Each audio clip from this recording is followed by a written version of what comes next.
તો ધારાસભ્ય બળવંતસિંહે એટીએસની કામગીરીને બિરદાવી છે। આતંકવાદીઓ ઝડપવા મામલે અભિનંદન પાઠવ્યા છે। સીએમ અને નાયબ મુખ્યમંત્રીને પણ અભિનંદન પાઠવ્યા છે। કાયદો વ્યવસ્થા જાળવવા સરકાર સક્રિય છે તેવું બળવંતસિંહ દ્વારા નિવેદન પણ આપવામાં આવ્યું છે। શંકાસ્પદ પ્રવૃત્તિ જણાય તો પોલીસને જાણ કરો તેવી પણ અપીલ કરી છે। આતંકવાદીઓ પ્રવૃત્તિઓ સામે કડક કાર્યવાહી થવાની છે।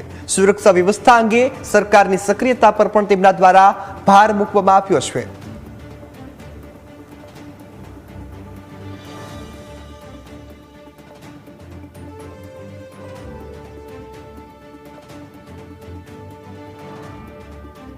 ખરેખર એટીએસની ટીમને ખૂબ દિલથી અભિનંદન આપું છું કે સમગ્ર ગુજરાતની અંદર ક્યાંય પણ જેવા આતંકવાદીઓ હોય એ બધાને ઝડપતા હોય છે અને અત્યારે સિદ્ધપુરમાં જે પ્રકારની પ્રવૃત્તિ ચાલી રહી હતી અને પ્રવૃત્તિમાં 3 અને 4 કુલ 7 જણા સિદ્ધપુર મત વિસ્તારની અંદરથી આજે પકડાના છે।